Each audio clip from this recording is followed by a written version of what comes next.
Everybody, thank you so much for joining us on this Tuesday evening at 8 p.m. I know there are so many things some of you would rather be doing in your evenings, so it means the world that you are here with us today as we have our final webinar of the year. I can't believe that we are creeping into December. It feels like yesterday we had our first event in January with the amazing Lorraine Wright, and I couldn't think of anyone better to be crowning off the year with than Shundrawn Thomas, who is joining us all the way from the US, and I can't wait to introduce him to you all shortly. Before we kick off, for those who are joining us for the first time, it's really wonderful to have you with us, and I would love to start by sharing a bit of an introduction into Accelerate Black Futures. And for those who've been with us since the beginning, I can see some familiar names. Thank you so much for being with us throughout our 11 months since we kind of launched Accelerate. So thank you all so much for being with us. For those I haven't had a chance to meet yet, my name is Winnie Ann Forsen. I'm one of the co-founders and one of the team members of the Accelerate Black Futures team. I work in the financial services industry, leading the diversity and inclusion agenda at a global bank for UK, Europe and Middle East. And like I said before, I'm also one of the co-founders of Accelerate, which really is probably arguably the biggest passion of mine. And I'm just so excited that we've been able to be around for a whole year now and to be crowning off the year with this event. For those who aren't familiar with what we do, just to give you a bit of an introduction, we are all about educating Black professionals, students and grads, equipping you all with the practical tools, role models and knowledge that you need to help you guys excel as professionals and accelerate your careers. As we all know, Black professionals and Black talent are often underrepresented in some of the spaces that we all deserve to be in and need to be more in and shine in. And we're really all about accelerating some of your journeys and helping you to excel whatever excellence or success looks like for you. And we do that in our 4 pillars. So the first is educate. Many of you would have been to our educational events that we hold quite regularly. And that's all about helping you all to build new skills, bring a notebook and come and learn something really practical to help yourself grow in your careers. But we're also all about inspiring confidence. Many Black people say that they don't see people who look like them in the roles that they want to be in. And for us, our inspirational events are all about helping you all to see inspirational role models and allies as they share their career highs and their career lows, because we know that realistically there are some, but also to help you to feel more confident as you take action in your careers. We're also all about providing practical tools, and my co-founder B is somewhere in the background and she'll have a bit of a chuckle at this, because when we first spoke about our vision for Accelerate, I talked all about confidence. I was like, B, we need to make our people feel confident. And she said, yes, Winnie, but when they leave, what's going to sustain them? And that's the practical tools. So really we have B to credit for this, and she's all about making sure that you really have tangible tools that you can take and help maintain your focus as you work towards your career trajectory. And then our 4th is giving back. So as you're all learning phenomenal things through our platform and also other platforms on your journey, we really want to inspire you to give back as much as possible and to help other people who are coming up after you. And all of these things that we do are through our Scale Up events, which is one of the events that you're at now. We have 2 types of events, our inspirational events, which bring phenomenal role models, and then also our educational events, which are the events where you bring a notebook and really learn about something practical that will help you to grow. We also have a group talent program, which is actually morphing into an online career accelerator program, and that's due to launch before the end of the year. So if you would like to take part in this program, we're very close to the finish line and are so excited to share it with you. We actually have a link on our website at www.accelerateblackfutures.com, where you are able to express your interest to be part of that program. So please do that if you haven't already. We're also through online engagement. So we're on social media. You can follow us on LinkedIn, on Instagram, and also pretty much all platforms, actually, thanks to our amazing Keji and Ifya, who are our social media leads. So please do follow us if you haven't already. And we do send out a regular newsletter if you're not signed up to our family. Once again, you can do that on our website. But we also offer bespoke offerings to organizations who want to work with us to grow their talent and be able to help them to excel. So I've already mentioned our Scale Up events briefly, but for those joining us for the first time, what you would usually expect from this series is either an inspirational or an educational event. An inspirational event enables us to bring people who are top of their game, usually Black talent, to be able to share their journeys with the highs and lows. But usually they're about 60 minutes or 90 minutes long, and today's session is going to be a 60-minute long session. So in terms of the format of today, really simply, we're going to invite Shundrawn on shortly, where we will have an open conversation in the form of a Q&A style chat, following which we would love for you to share your own questions that you have at the top of your minds. So if you do have access to the chat functionality, which you all should, this is the time to start writing down your questions in the chat, and we will make sure that we come to them in the last 15 minutes of the session. So without further ado, I will stop sharing my screen, and I would like to invite Shundrawn to join me. Hi, Shundrawn. It's lovely to have you here. Can you all see Shundrawn okay? Oh, I think we may have lost him again. Has he dropped out? Yes, I think he has, but that's okay, not to worry. So I'll start with brief introductions while hopefully he gets himself back in. So if the team can please look out, I think he's just joining us back in now. We've got to love the internet for keeping us on our There he is. All right. Hi, Shundrawn. Yeah, as soon as you did the introduction, the system booted me out. Hopefully it's not Mike. I will.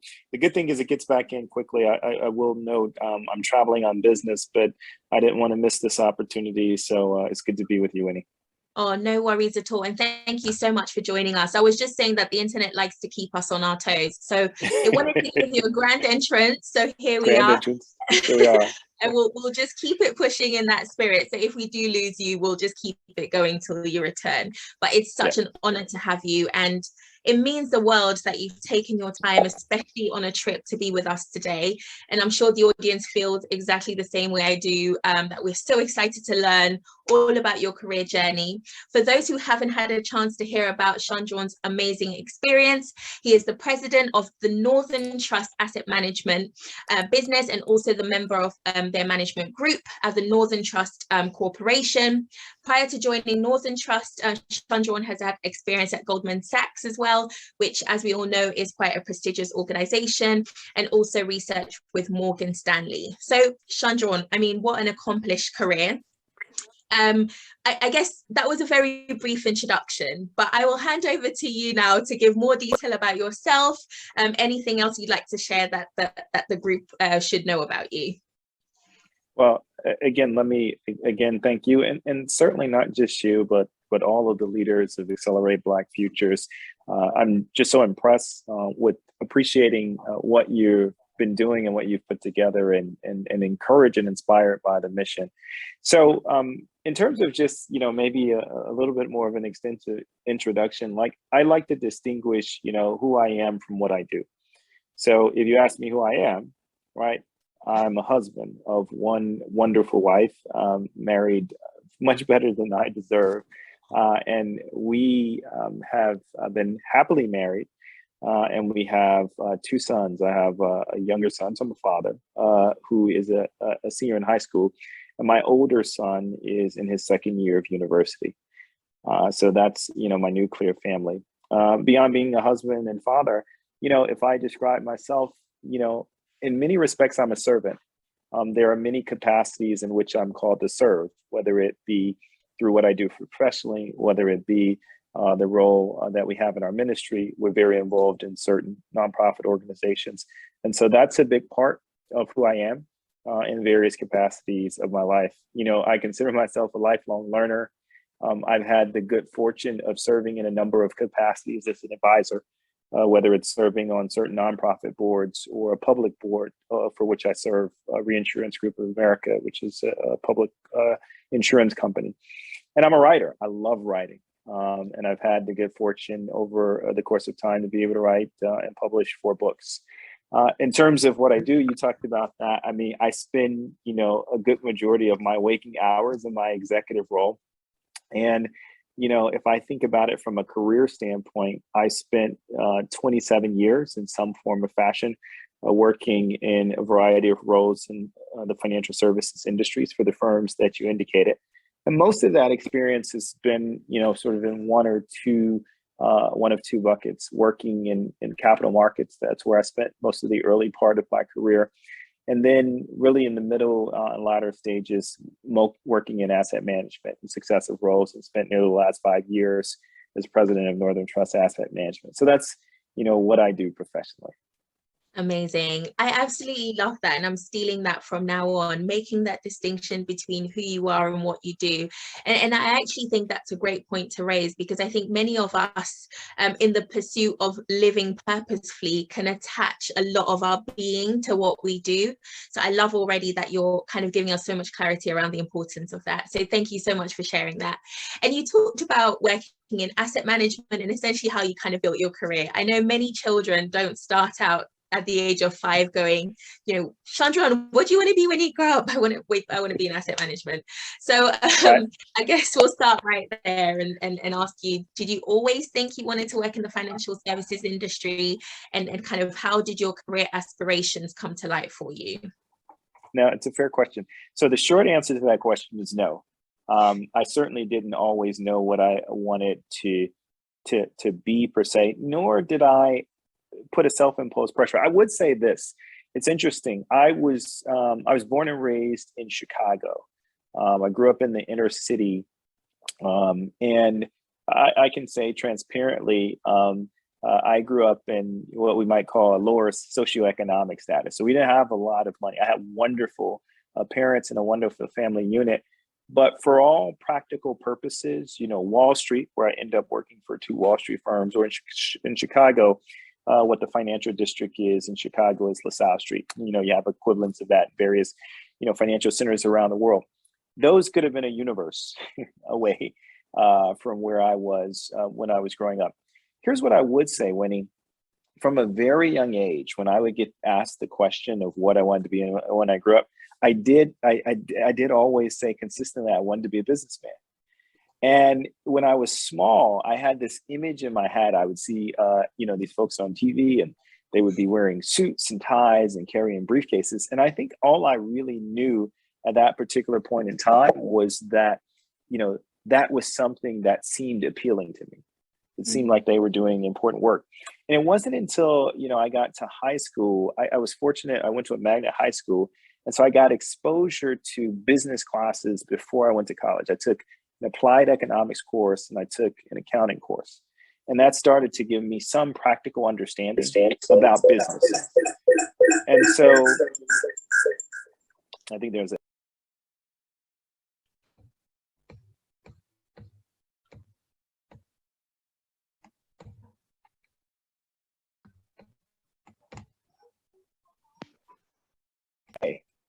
which in that path is, I like to say, I have my North Star, or my due north. And for me, and this is what I encourage people, some people are more specific in terms of what they want to be, and maybe they know a high level of specificity early on. Winnie, I think the practical reality is most people don't, and they don't need to. I do think you have to have a sense of your true north. I think for people, if I were to sum that up in a word, at least what that word for me, it's the thing that I feel that speaks to my purpose. And when people ask me about purpose, I think of it this way. It's an intersection between 3 things: passion, proficiency, and preparedness. Like, what is that thing that you feel deeply passionate about, that you really enjoy to do, right? Like you in a sense lose yourself in it. If you can find those things, that helps you, point you in a direction. And then there's proficiency. I like to tell people the second thing is, just because you really enjoy doing something, and don't take this the wrong way, it doesn't mean you're really good at it, right? So the first intersection has to be, what do you really enjoy, but what are you highly proficient at? And when I say highly proficient, I don't mean okay, something that you do better than most. And then the third thing is, there's no substitute for preparedness. You've got to put in the work. And you'll kind of know when those things intersect, when you find what we might call that sway. where you're just in a groove where not only are you excited about what you're doing, you're highly proficient in it, you kind of can get lost in it. I find that in those intersections, you're finding your due north. And that's the thing, in a sense, that's driven me over the course of my career. I love that. I mean, there's so many nuggets already that we can take from that passion, that proficiency. And it's really interesting that you talked about the fact that you can do something doesn't mean that you're really good at it. And actually, one of my mentors always says that focus on your strengths and continue to get better at those things, because actually that's what will make you stand out. Whereas many people think about what they're not good at and think, I really want to get good at that. But the truth is, you should be managing your weaknesses or your development areas and continuing to work on your strengths. So I think that's really, really good advice. And interestingly, you've already started to allude to it when you talk about purpose. But you know, for many of us looking up to you and thinking, wow, there aren't many Black talented people in C-suite positions. You've been able to achieve a career aspiration that many of us, I'm sure certainly for the audience, are looking into. But actually, you talked earlier about the importance of thinking about your purpose, your identity, who you are, and almost looking at what that looks like from a kind of career standpoint. So I guess my next question to you is, how do you define success, and how has that changed along your career journey? Right. So, you know, I think this is an interesting question and a relevant one, because I think that there is no one correct definition for success.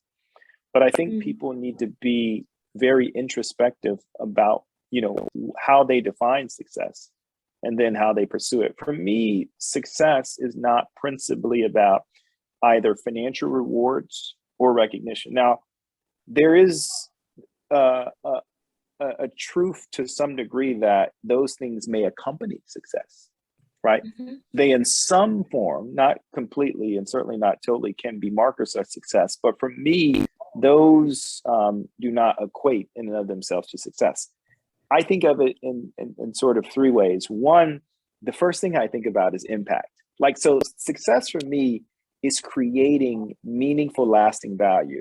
So over the course of, you know, my professional experiences, I've had the chance to, you know, literally start businesses, like as an entrepreneur starting small businesses, or build businesses within the context of companies I work. I got to be our first employee and start and build our ETF business. You know, we needed to expand into intermediary distribution and to build that out, to work on things where we were expanding our capital markets businesses. And when you have the opportunity to work with other people, especially in a team sort of environment, and achieve meaningful things that persist and last, you know, that's the first thing. What kind of impact are you having through the work that you do in very real, tangible ways? Because, you know, there can be lots of activity and very little progress, but if you have tangible results and create value. So that's one for me, how I deem success. The second is influence. Like, make no doubt about it. I'm very passionate about what I do. And so in the organizations that I work in, I want to have influence. I want to be able to affect the direction of the organization or key decisions that we make. I want to be able to make meaningful or impactful contributions to the strategy that we devise. Influence is relevant. And if you can do that in meaningful and positive ways, the most important influence that I want to have is actually in the lives of people.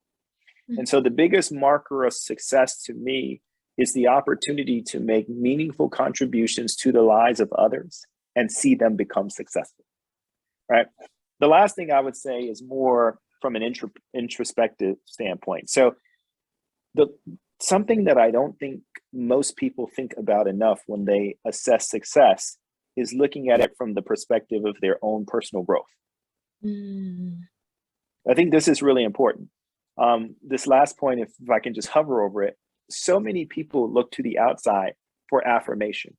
And I think it's important to get to a place of personal maturity where you know when you do good work. Like, I don't have to have anybody tell me when I've done something exceptionally well, right?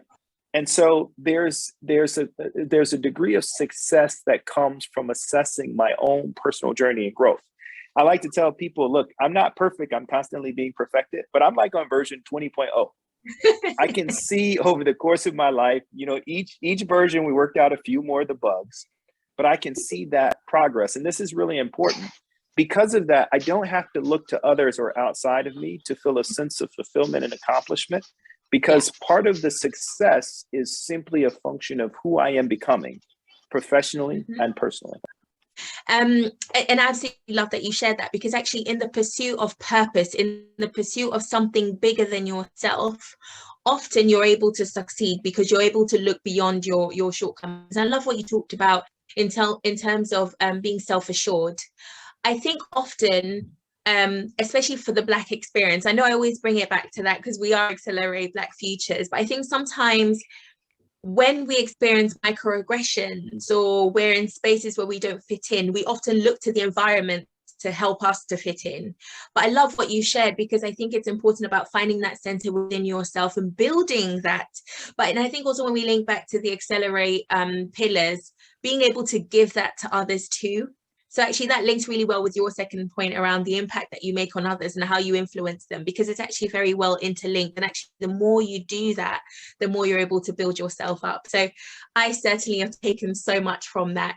And I guess kind of pivoting slightly into, what you talked about in terms of finding your own confidence and your own success, I'd love to hear more about what factors have contributed to your success, right? Because we hear so much. We hear people say, get a mentor, get a sponsor, read this book, do this course, do this degree. But if you look back, what are the three top things that you would say, these really helped me out? Yeah, so if I picked out three things, the first would be what I call the combination of grace and timing. It's funny because when people think about sort of career progression, at least success as people measure it by, sort of what kind of role that you have, just people often underappreciate. There's no surrogate for, in the sense, grace and timing. Grace is just like unmerited favor. Timing, I like to describe that means that you're present and ready when a window of significant opportunity presents itself. So here the thing is, I've been very blessed to have the benefit of grace and timing over the course of my career.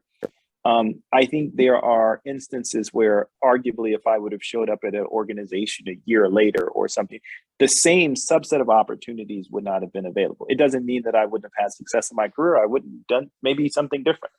But I point that out. Now, the reason I start with that is because those aren't things that are wholly accidental. While you can't control them, I like to tell people that grace tends to find people that are humble, and timing tends to find people that are prepared. So that's the first. The second thing I would say is the importance and the power of relationships on every level. People often will talk about sponsors and mentors because people think in terms of power, and those are critically important. You need sponsor, somebody who's backing you, that's in the room, that has influence when you're not there. You need a mentor who's coaching you and who's teaching you, which means you have to be teachable. But you know what you also need? People often skip this one. You need allies. Some of the most important people in your career success will be people who are your proverbial peers. They may be even people who are junior to you, because what I found in my career, sometimes the people who have been the biggest contributors to my success were people who either were quote unquote, more junior or had less positional power in the organization, but collectively they were committed to my success. And so the collective power of people caring enough about you to want you to be successful helps drive your success. And a lot of people take that for granted. So they overlook people every day that could have positive impacts on what they're trying to achieve. The last thing is very important. It's self-awareness. And so, what I encourage people, a lot of times people have had the privilege of coaching or mentoring, is you have to be really self-aware. Winnie, I go back to, you talked about the importance that you put on understanding on what you're really good at. But it's not just about what you're really good at. It's about understanding where you flourish. There are some people that aren't having the level of success that they want because they're not in the right set of circumstances to be successful.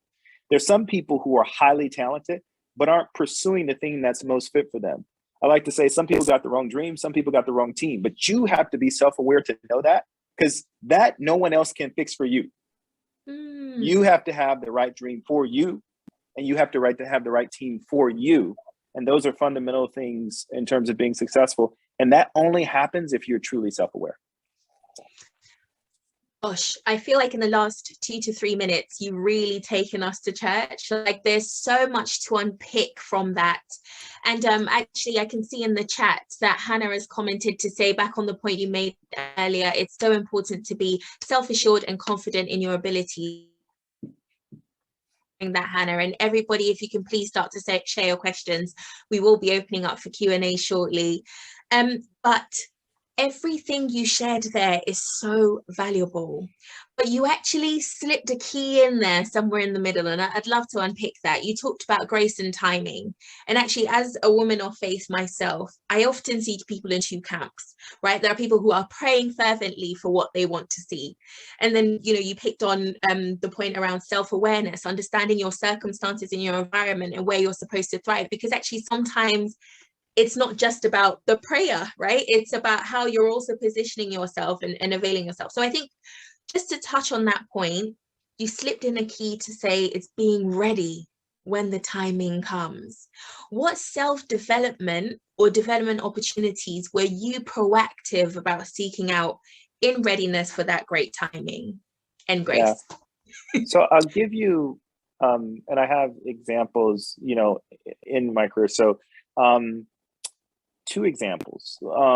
One is, you know, if I think about the opportunity that I had when I was early in my career, I was working at Morgan Stanley. I worked in high yield group. I was doing research, and I'd worked in various groups. I did futures and bonds sales. You know, I did corporate bond trading, but research I enjoyed. I was accounting, undergraduate major, all these things. So I had the opportunity to work for a senior analyst, and at the time, he made me responsible for one of the subsectors. This was back in the 90s. And so he said, look, you're going to cover radio and television. And quite frankly, the reason I was covering that, because it wasn't really an important sector.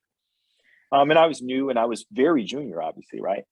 But I approached it. I mean, I gave it everything I had. I mean, like the vigor, you know, learning about all the companies, unpacking it, even though when I first started in that particular role, there wasn't a lot going on there. If people went back to 1996, they would find that there was the Telecommunications Act of 1996, and it dramatically impacted or changed the industry. There became a lot of consolidations. And so what was, in a sense, a somewhat sleepy part of what we were doing became significantly important. So up until that time, the year leading up to that, I'm doing all this homework on these companies. I'm learning all these things about this pending regulation. And so now the opportunity presents itself, and it's the young Black guy in the corner in the room who's the person who now, you know, is the axe, so to speak, on that. And I was able to have a unique set of opportunities very early on in my career because I was prepared for an opportunity that I didn't know definitively would occur. Another instance happened later, you know, in my career when I went to work for Northern Trust. I was making a switch of sorts because I'd mostly worked in capital markets. I had worked and I actually had some management responsibilities for the first time when I was at Goldman. But when I moved to, because I was leading a team, when I moved to Northern Trust, I went into a single producer role. I was working in the wealth division. I always have loved reading. I've always been intellectually curious. When I went to do my MBA, it was in finance and accounting, but I always liked strategy. I had taken so many strategy courses. You know, I took enough that I was one class short of also having a concentration in strategy. I read all these strategy books. You could have never told me, or I could have never predicted that a year and a half after joining Northern Trust, the CEO of the corporation then would ask me to be the head of corporate strategy. Wow. I'm literally like, there's no story I write. And so when you asked that earlier question, I had no through line to that. And the interesting thing, I'll never forget the conversation I had with him, because one, it's such a meaningful story because of, in a sense, the investment he was making in me. And it was an atypical thing for somebody that was not someone that was long in the culture.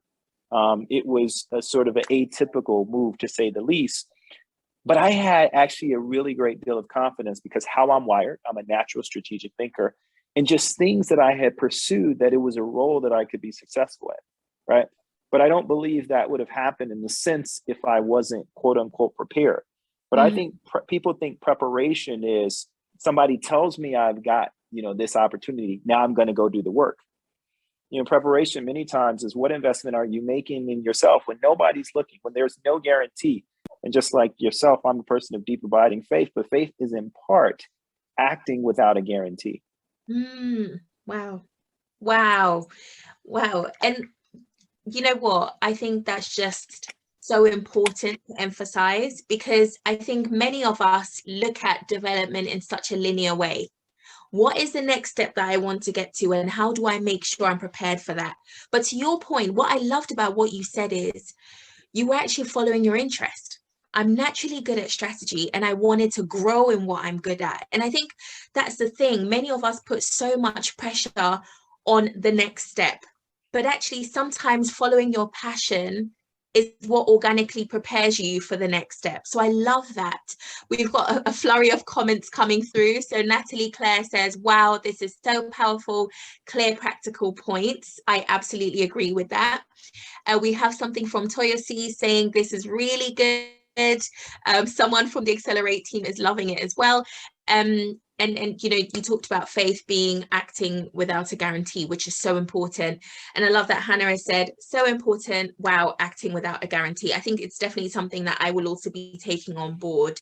And I mean, Shundrawn, everything you have said right now has been so mind-blowing, so like stretching in the way I'm thinking. I can see with the audience it resonates. But I can't imagine you got to where you are without challenges, without obstacles, without hurdles. So I'd love to hear more about what are some of the biggest obstacles you faced and how did you overcome them? Yeah, well, so there are different obstacles you face. Some are fairly common, right? If you work long enough, you're going to be in situations where, say, for instance, you have a difficult working relationship with your direct manager. I had a season of that was really hard because, the relationship you have with your direct manager, I mean, it's proven from a research standpoint, is the one that affects you most in your workplace experience. And so when you've had those periods of time, to be able to maintain your focus and your passion and your commitment can be difficult. So I think about, managing through seasons like that. I've been in environments where you work and there's not a healthy team dynamic. I remember a situation where there was just a really unhealthy amount of, sort of competition and political behavior on a particular team. And it just was very difficult team dynamic. And you remember those seasons because they can be emotionally exhausting. I would say probably the most recurring challenge that, I have had to work through in my career is probably an obvious one. Pursuing the career I have been consistently a proverbial black face in white spaces. Right. And what that means practically is in many instances, the starting set of circumstances that I had is I did not fit the normative standard of what was expected in that space. And even if it's not, and so I'm not even necessarily talking about, violent or direct prejudice, although that, I've encountered that in my career. But just the practical reality is that, I was, I'll cartoon it, but I'm only cartooning it a little. I didn't grow up in the right place. I didn't go to the right schools. I was too dark, too short. There was nothing about, in a sense, the package that arrived that was me, that fit the normative standard, my mode of communication, the nature of my passion and my engagement. And so one of the challenges that I've worked through over the course of career is how do you become very effective in the environments that you're in while maintaining a true sense of your own self-identity, right? And remaining true to who you are and really being authentic. Now, for me, I just made a commitment early on that, there's only one version of me that I want to be. It doesn't mean that I won't grow, I won't evolve, I won't work on being effective. But I have run into challenges that I've had to navigate in that regard because I don't constrain myself to the box that someone else creates for me. I love that. I love that. And I think that comes back to the point that you made earlier around your self-identity and your self-worth, and almost making that separation between the working environment and how you see yourself. Because to your point, that's going to be very important if you're trying to maintain that kind of resilience in the times where it's difficult. And you talked about sometimes being the only Black face in a white space. For many of us, navigating complex corporate working environments is often the key to success. So I guess, taking us to school on Politics 101, what are your kind of couple of top tips that you would give on how to navigate the politics in an organization? Yeah, so the first thing I would say is, politics, politics ultimately relates to relationships. Mm-hmm. So, I have a good friend, Carla Harris. We have a similar construct, but I like her articulation of it even best. I used to talk about what I call performance and political capital, where the two types of capital. What Carla would say, and I actually like hers better, is performance and relational capital. And, what you realize is, first of all, performance is critically important. We get paid for outcomes. But I actually think where a lot of times women, and particularly people of color, struggle is they believe that the key ultimately to the highest levels of success is through their quote unquote performance capital. Mm-hmm.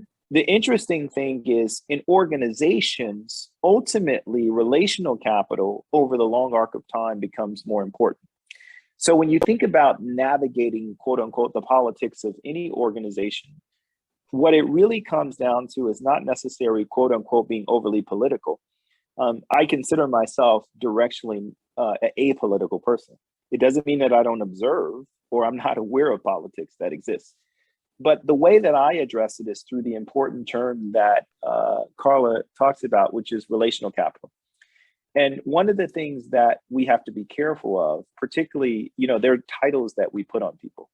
This person is in the minority. This person is, and sometimes we can even internalize those things.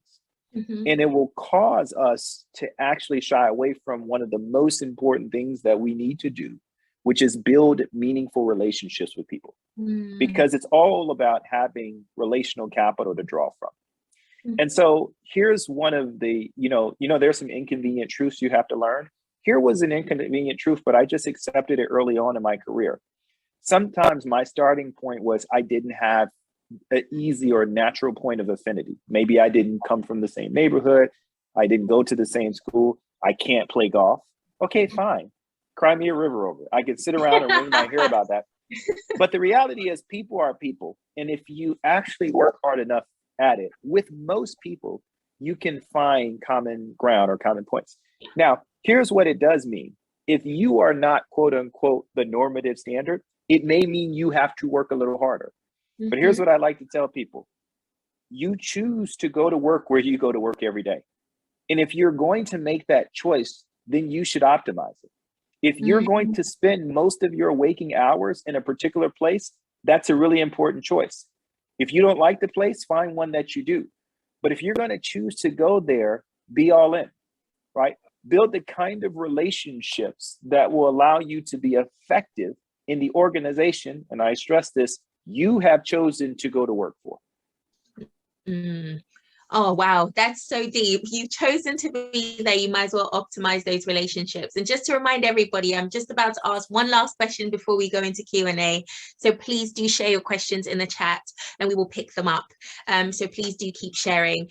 But I love what you shared. And I actually always give people the advice that if you don't know what to say to people when you're trying to build relationships, just ask questions. Everybody loves talking about themselves, right? So ask about the person's personal life. I love when you were introducing yourself, you talked about being a husband first, being a hashtag boy dad or, man dad. It sounds like you've got, I always say I'm a hashtag girl mom.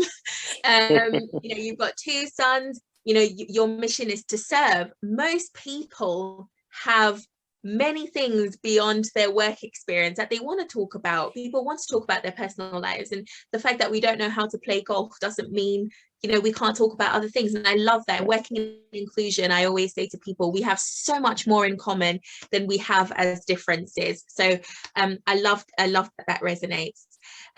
Before I kind of start on the questions, I know we've got a couple coming in now.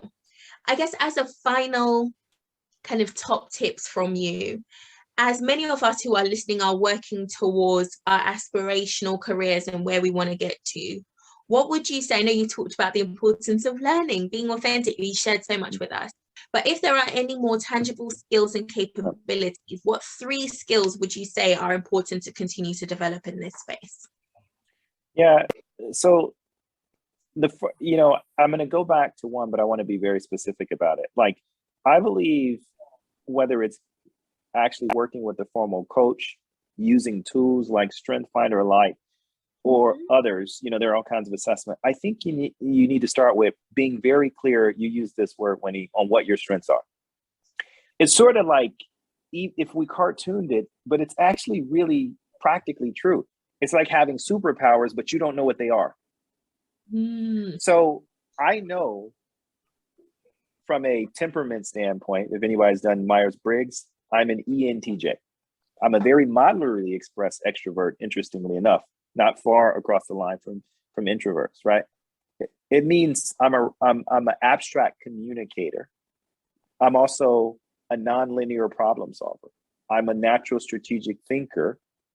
And those things are very relevant to know about myself. They speak to things that I'm naturally inclined towards. I know that I'm a fast start. I know from a quote unquote strength finder standpoint, I excel not only at strategic thinking, but ideation. I'm very adept at relationship building, which was one of the reasons I was very effective when I was in sales and running a sales team. They could put me into some of the most difficult client situations, and it was just more natural for me to be. But here's my point. If you don't start with knowing those things, I don't really care what discipline you choose. It's hard to be really successful because those strengths are more the themes that influence how you most effectively do your job. That's number one.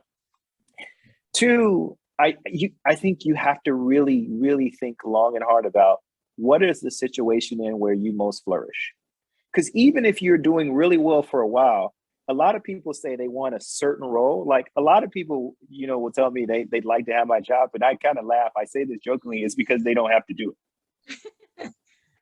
Because the kind of demands and stresses that go with some of the roles people believe they want, you will only be able to manage well if 1, you're really passionate about what you're doing, but 2, you're in an environment, in a situation where you can really flourish. And if you're in the wrong it's like being planted in the wrong soil. If that's the case, it's very difficult, almost impossible over the long run to be really, really successful, right? And then finally, you have to always be asking yourself, right, who are you surrounding yourself with? I mean, it may seem like a throwaway statement, but if you want to have a sense of the level of success that people will have professionally or personally, just spend time with them. See who they hang with, you'll have a good sense. And so those 3 things are really critically important to the level of success that you will achieve in your career and in life.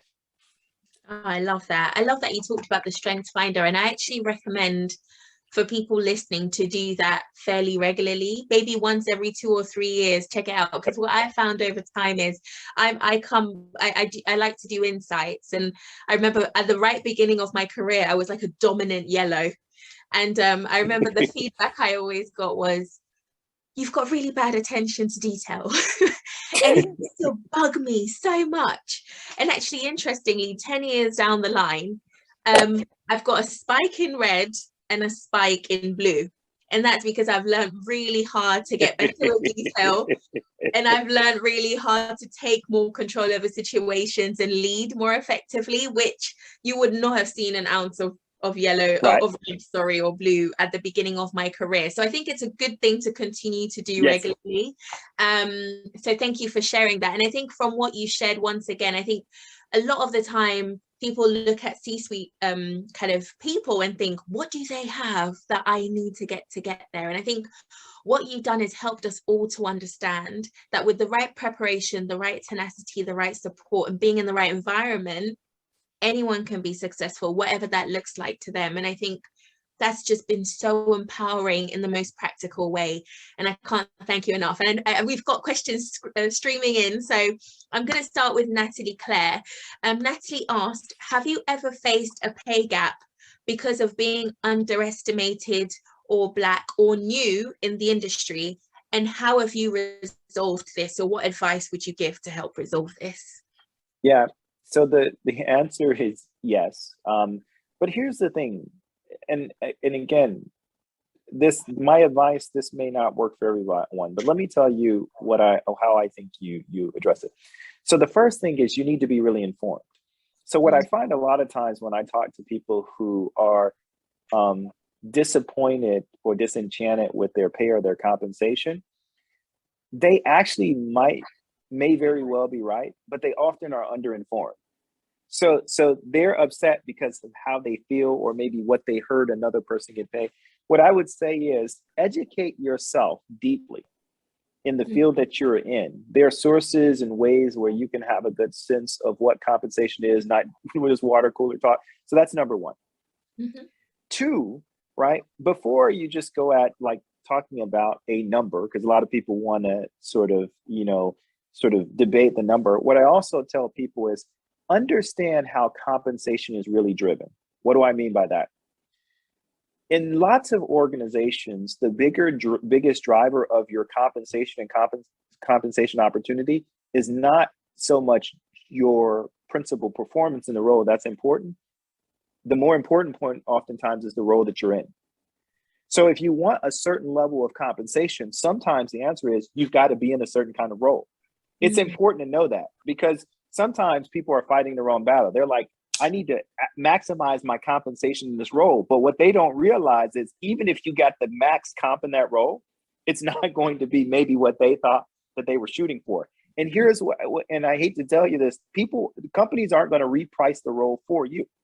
Now, if it's relative to whether it's, because this does happen. So we know there are very real pay gaps that exist by gender and that exists by ethnicity. So what you have to understand and then be willing to do is once you know you've put into the performance, you've got to be willing to have the discussions in the right constructive ways to ask what you believe you're worth. Now, here's the thing.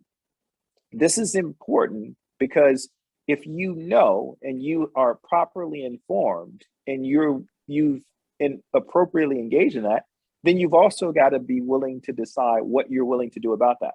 Because what I communicate to people is not in any single year. Sometimes compensation can be off in a year, but over the arc of time, if people are paying you a certain way, the best way I can say it is they're paying you that way on purpose.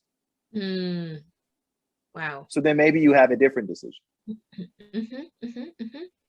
I love that, because when we talk about things like systemic racism, which was the root of Natalie's question, have you faced a pay gap because of race? Actually, the key there is actually not the racism bit, is the systemic bit, which you talked about. Understand the system in which you're trying to navigate. And it goes back to a point you made about the environment. So a lot of us need to be more savvy around what are the pay ranges in your industry. You can Google those. Like you said, have the conversations. Talk to people and ask, what are the pay ranges and what are the caps and how do I get to that? So I love that. We've got a question here from Yatunde, which says, did you ever have to deal with imposter syndrome? And if so, how did you motivate yourself? Yeah, so, I would say, look, I've certainly had my share of challenges. I would say for me, imposter syndrome, not so much. I would say something maybe related to it. I went through some periods early on in my career where I didn't feel as much like I fit. And for me, not bad or good. So let me say, we all deal with that in different ways. So I certainly can relate to people who have dealt with the quote unquote imposter syndrome, because the practical reality is it all stems from the same place. we're humans and we have an open emotional loop. We're social creatures. And when we go into any kind of community, we want to feel safe. We want to feel accepted. And anything that makes us feel less than, it means that, psychologically we feel unsafe. And so we can respond in different ways. Some of us may say, okay, I've got to try to become like that norm so I can be accepted. Some of us, and maybe this was what I kind of tended to at that stage, will draw away. It's like, I don't feel safe here, so I'm drawing into myself. Yeah. In some respects, neither of them over the long term are, I think, very sustainable solutions. And so I think it comes back to two things. One, you have to find out where you draw your sense of self-worth from. I think, and I think that's a challenge for all people, regardless of race, creed, color, gender, orientation.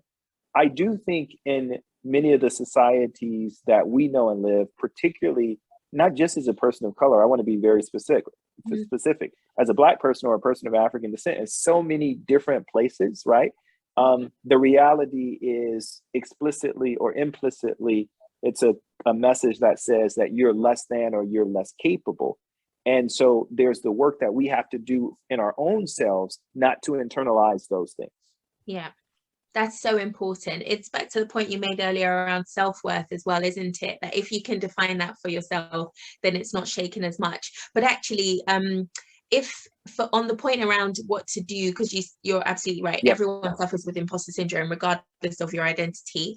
There's actually a book called Be the Leader You Want to See by Susie Ramroop. And it actually talks about some of the stuff you've mentioned. I think it ultimately comes down to accountability and being accountable for yourself, in a sense that others can't shake that or take that away from you. And that's what Susie's book covers. And I recommend anyone to get it if it's something you struggle with, because it's a life-changing book. Everyone who knows me knows I talk about that book 10 times a day. So I do recommend it. We've got another question that says, not fitting the normative standard is a daily but draining occurrence, but I love the lesson and discussion about performance. And if it is enough, it isn't. Building relationships is critical. Any general advice on how to develop relationships to progress your career? Yes, I do. I think you have to be very intentional and you have to be strategic. So the first piece of advice I would say, go deep, not wide. Some people think about relationship building as like, how many times can I score on goal? Like, how many people can I connect with on LinkedIn? And the problem is, it's a lot of activity, but it's all ephemeral, right? And so the thing is, here's what I'm actually comfortable with. You know what? If you have a wide enough distribution of people, some people you'll really connect with, and some people you won't at all. Some people like you and feel okay, and some won't, right? But in a wide enough distribution, you can find those people that you can connect with. And I would say, when you find those people, when you see that sort of natural connection because you put in the effort, go deep. Right? Because those are the kinds of relationships that you will grow most from, and they'll pay off most. So that's the first thing. The second thing is, once you start to go deep, be willing to be uncomfortable. Because a lot of times when we develop relationships, we're not willing to get past our comfort point. So the simple example is, what we all do this. You go into a room, if it's a new environment, what do? Consciously or unconsciously, you look for the people that look like you. You're like, let me find my tribe. Guilty. Right. I mean, we all do, right? And I get it, right? But at some point, once you like pause and you say, okay, I found my tribe, you've got to spread out. Like, you got to say, you know what? I need to go do the thing that's less natural, less comfortable, because that's where sometimes the greatest discoveries are going to come. That's where the biggest, impactful additions to your personal network will come. But you got to be willing to be uncomfortable. And here's what happens. It's just like developing a habit. I'm big into physical fitness and things like that. Once upon a time, I couldn't run a mile. And then eventually I ran 3 marathons. Because what happened over time, I did something that was less uncomfortable until it was less comfortable, till it became normal or natural for me. And somewhere along the line, I went from going to run to becoming a runner. Right? And in the relationships with people, you can progress past the point that all you see is differences until you get past the points of discomfort and things like that. And those kind of fade into the black because you actually have true meaningful relationships. And do those on all three levels. People who can be sponsors for you, people who can be mentors for you, people who can be allies for you. I love that. And I love that you talked about going deep but not wide. And I think that's a perfect key, because actually many of us have relationships we could just build better. But you're absolutely right, going out of your comfort zone. And I actually would add to that, you talked earlier about the importance of serving. You said, I'm a servant. And actually many of us are thinking about what we get out of our relationships, but actually what can you sow into that relationship? And that's so important when it comes to that go deep point. So that's great. Ifya, I think, also asked about relationships. So hopefully, Ifya, that's answered your question. Hannah, I think we probably have time for one more question, and we'll go with the next one, which is Hannah's. It says, can you truly feel safe as a Black professional in the workplace? Yes, I do love that book, Hannah. Well, here's what I think. So I can only, it's a important question. And I think the answer to this will differ from different people. So I have to answer it from my place of authenticity or my truth. I can, but I can not necessarily because the workplace is always safe. Mm. I can because of my deepest personal values. My greatest personal value is my faith. Mm-hmm. Mm-hmm. And when I wake up in the morning, the belief that I have is in the God that I pray to. And so my sense of worth, my sense of courage, my sense of safety, all those things are a function of that relationship.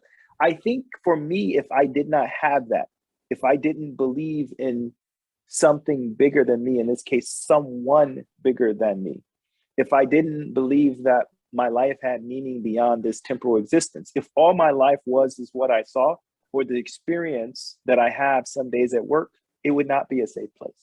Mm. But for me, my life and my experience is more than that.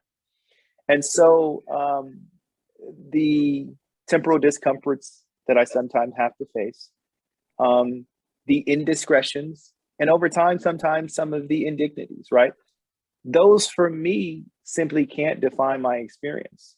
And so again, I respect and I appreciate the question. I know it comes from a deep, meaningful place. I would love to tell you that we live in a world where I could declare that, forget all, most or many workplaces are safe. I can't say that. But if you ask me a different question, which you did, is do I feel safe? I do, and I told you the reason that I do. Oh, what an amazing note to end on. So many gems taken from today. We can't thank you enough, Shundrawn, for just taking the time to share all of your wisdom with us. If I can just ask everybody who is watching, if you can please post on social media, either on Instagram and tag us, or on LinkedIn, and also tag us and also Shundrawn, just to say how blessed you've been by the session, just to encourage more people to be able to tune into our events and be able to learn more. This session is being recorded. I know there's been a couple of people messaging me in private going, oh my goodness, this is amazing. Can I watch it back? Yes, you can. It's going to go on YouTube within the next week. So make sure that you're signed up to the Accelerate Black Futures website if you aren't already, and you'll receive a link to the YouTube link once it's up. But once again, Shundrawn, thank you so much. I don't know if I can put into words everything that I personally have received from today, apart from just gratitude. So grateful for all of your wisdom. Sometimes people go through things and they don't understand why they're on the journey that they're on. But if it's everything you've kind of been through or excelled in or learned from has been to be a blessing to us, we are just so grateful for that. And just thank you so much for everything that you're doing to be a phenomenal role model and to share your wisdom with us. I'd also like to extend a massive thank you to our Accelerate Black Futures team. It's a team that runs purely on passion, doing a lot of work often in the evenings alongside day jobs. And we are just so grateful to all of you. I know B is on, Keji, Tina, Ifya, everybody. I won't mention every name, Harry. are just a phenomenal team. Thank you all so much for everything that you do. We're so grateful. And thank you all so much for joining this evening. I hope you have a wonderful evening, and we look forward to seeing you in 2022. Have a good one, everyone. Take care. Yeah.